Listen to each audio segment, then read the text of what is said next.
For most of the 20th century, if something broke on your car, you fixed it.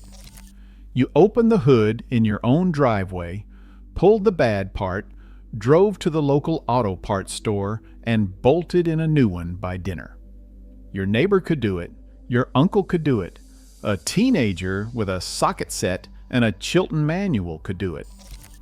What nobody knew at the time was that the entire industry was quietly engineering that reality out of existence. What replaced it was a system so deliberately locked down that few people fully understand how it happened or how much it cost them. But before you can see what went wrong, you need to see what was taken. 30 years before the first digital firewall locked an independent mechanic out of a vehicle's computer, the automobile was purely mechanical. Every bolt, every hose, every gasket followed universal standards. A wrench that fit a Ford fit a Chevy. Aftermarket parts were everywhere. The local auto parts counter did not ask what software version your engine was running. You told them the year, make, and model, and they handed you the part. It was that simple. And it was not just simplicity. It was an entire culture built around the idea that a car belonged to the person who bought it. Fathers taught sons how to change brake pads on Saturday mornings in the garage. Neighbors leaned over fenders and argued about the best way to bleed a cooling system. High school shop classes had students rebuilding carburetors on actual engines. The backyard mechanic was not a stereotype. It was a way of life, and it ran on one basic assumption.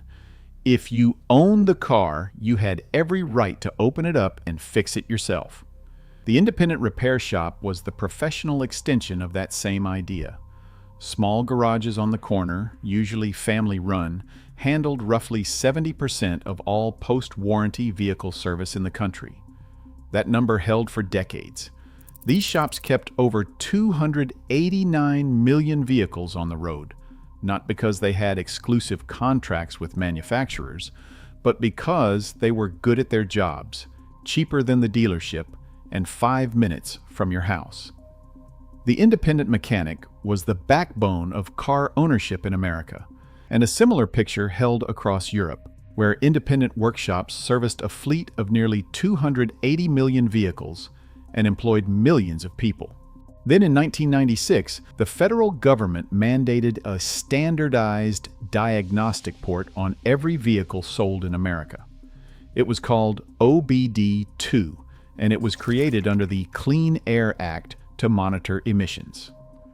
Any mechanic with a relatively cheap scan tool could plug in, read diagnostic trouble codes, and figure out what was wrong. For a brief window, the digital age actually made cars easier to fix.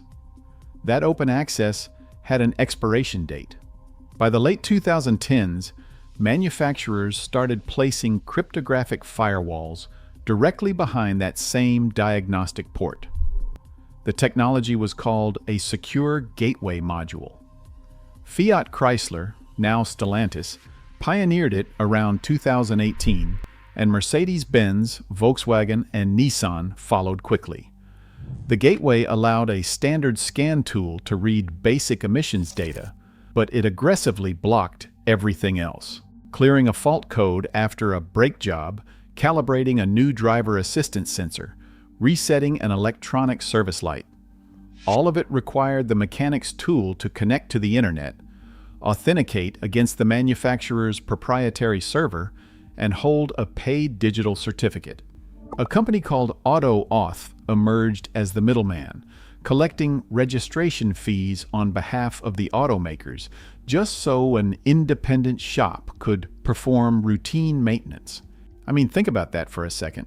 A mechanic standing in their own shop, holding a perfectly good scan tool, physically connected to the car, and the manufacturer's server 3,000 miles away decides whether they're allowed to finish the repair. But the secure gateway was only the first layer. The practice that truly changed the game is called parts pairing. In a traditional repair, a mechanic identifies a failed component, removes it, and installs a replacement.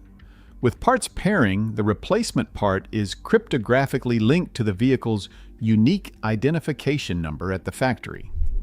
If a mechanic installs a perfectly functional steering rack or headlight assembly sourced from a salvage yard or a third-party supplier, the vehicle's central computer queries the new part, finds no matching cryptographic signature, and rejects it entirely. Dashboard warnings cascade. Systems shut down. The car refuses to cooperate until a dealer-only software tool digitally marries the part to the vehicle. Tesla vehicles routinely throw a persistent config mismatch error when independent shops attempt salvage repairs. BMW engine control units use encryption so severe that mechanics ship modules to a specialized platform in Finland called Femto just to get them unlocked. And no, I'm not making that up. A mechanic in Ohio shipping a computer module to hackers in Finland just to complete a standard engine repair. That is where things stand now. And somehow, it gets worse. The industry is shifting diagnostic functions away from the physical port entirely, routing vehicle data through wireless telematics to manufacturer cloud servers. The car sends its health data to the automaker before a dashboard light even flickers. And the automaker sends automated service alerts directing the owner to a franchise dealership before the owner ever has the chance to call their local shop. The financial toll is staggering. Federal data confirms a 43.6% inflation in vehicle repair costs between January 2019 and January 2025 alone. Zoom out further, and the Consumer Price Index for automotive repair has climbed nearly 198% above its 1997 baseline. A repair that cost $500 in 1997 costs approximately $1,488 today for equivalent work. A nationwide survey found that 84% of independent shops now identify restricted data access as the single greatest threat to their survival, and over half report turning away up to 5 vehicles per month because they simply cannot bypass the manufacturer's software to complete the job. The independent aftermarket estimates $3.1 billion in lost annual revenue from these digital lockouts alone. If you are wondering how that is even legal, so is everyone else.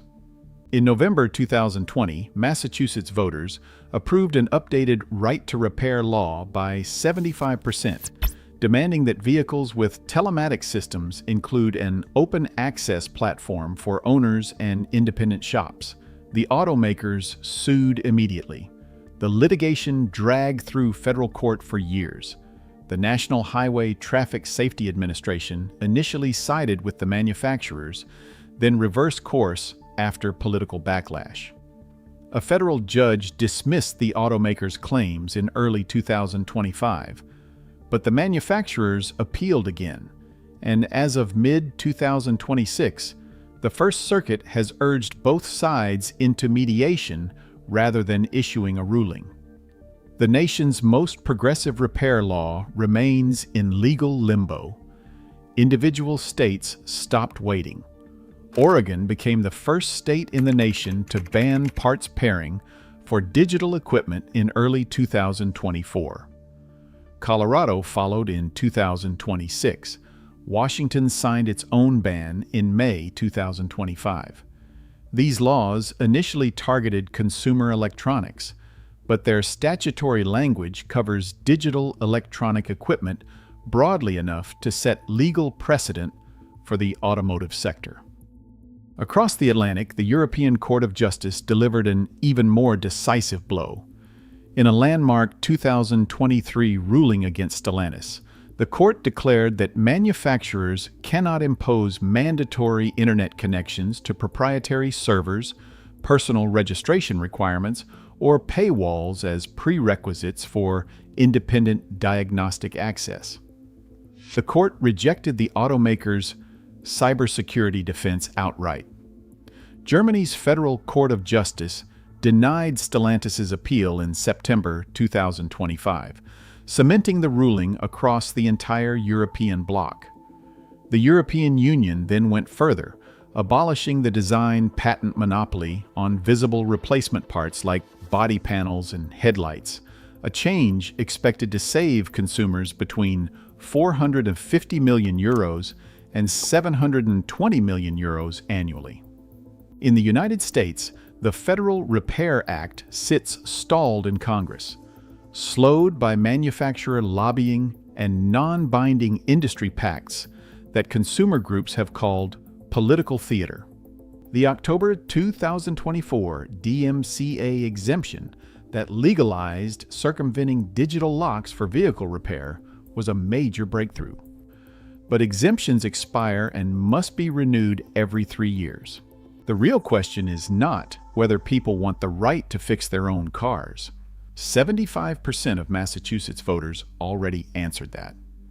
The real question is whether the law can move fast enough to matter before the last generation of mechanically repairable vehicles rusts off the road for good.